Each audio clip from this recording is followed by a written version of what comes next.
Lu teh audionya tuh kan dong. Oke teh.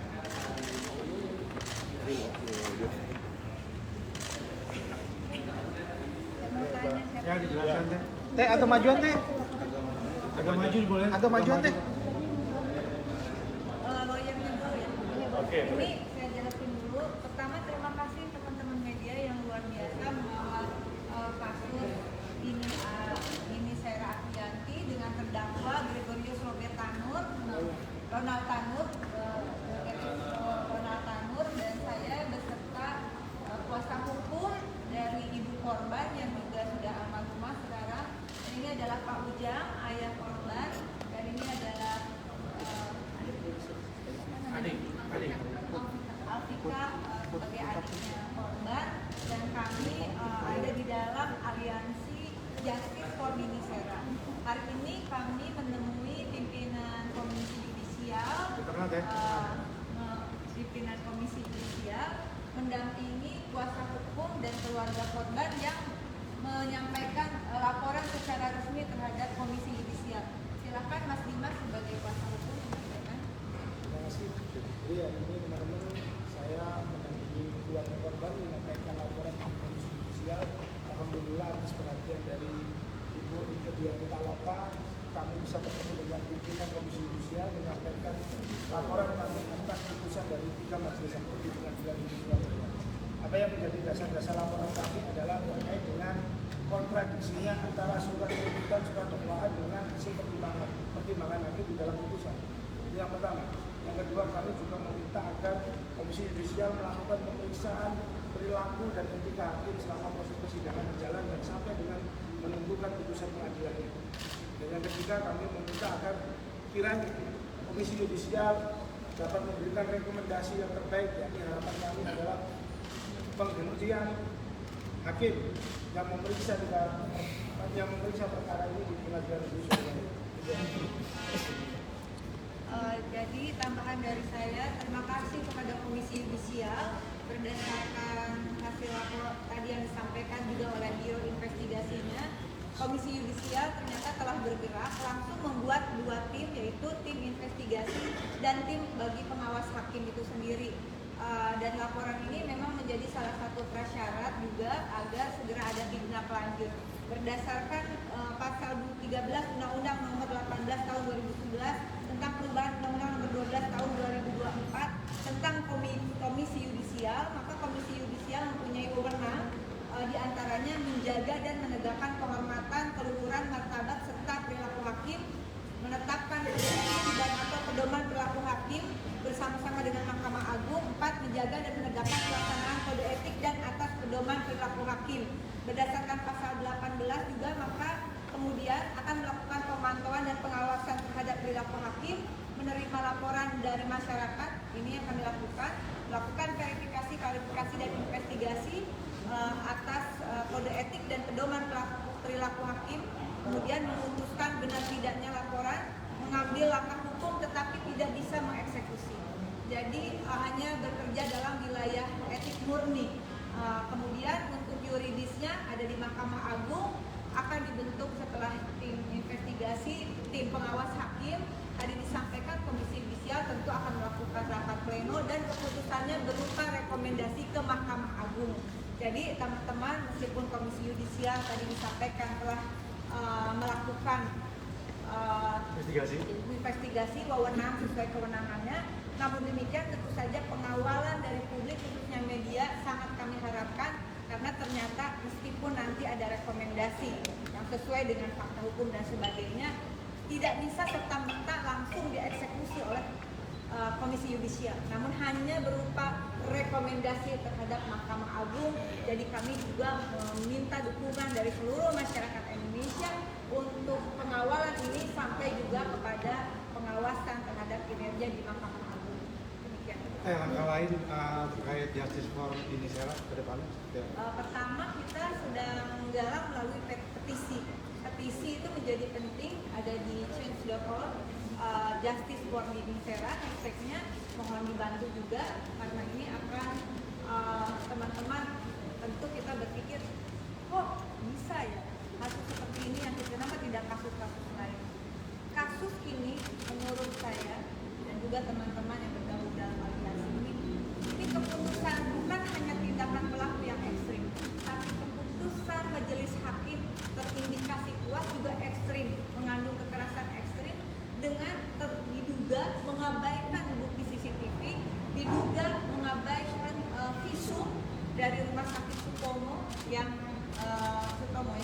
Sutomo Surabaya yang jelas-jelas dari hasil visumnya mengatakan bahwa ada luka majemuk lah kurang lebih ya, di tubuh korban. Jadi tentu saja asas praduga tidak bersalah itu menjadi penting baik bagi KY maupun kita semua. Namun penegakan hukum ini yang terutama adalah memenuhi rasa keadilan, terutama rasa keadilan korban.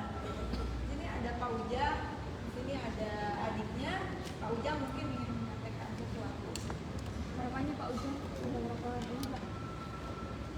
Harapan bahwa yang hukum di belakang ada mencari aduan untuk melawan apa orang bolo juga ya, apalagi orang pintar ya, orang bolo juga tapi di akal 12 tahun bebas, dalam bebas bebas, ada apa-apaan gitu. Pak Ujang pernah diancam nggak Pak Ujang sama keluarga terdakwa?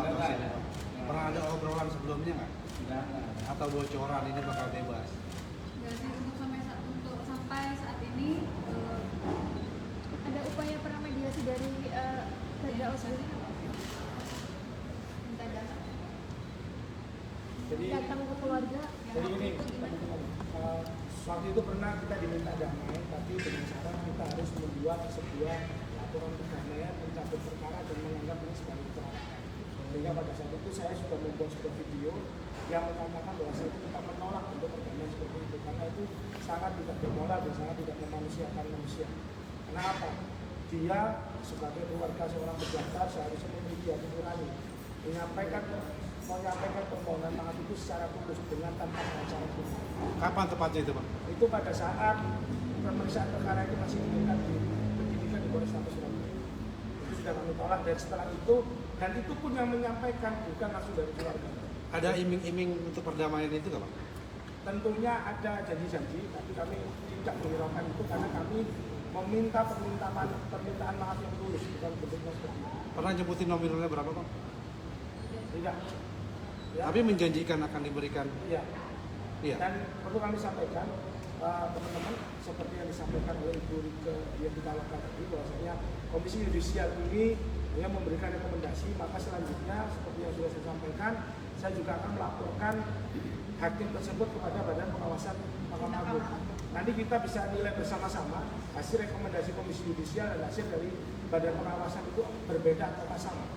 Sehingga kita minta hasilnya adalah memberikan keadilan dan memberikan sanksi yang seberat-beratnya kepada hakim ini, sehingga keadilan yang ada di Republik Indonesia, hakim-hakim yang ada di Republik Indonesia lebih berhati-hati dan keadilan di Indonesia bagi rakyat kecil seperti ini bisa diwujudkan.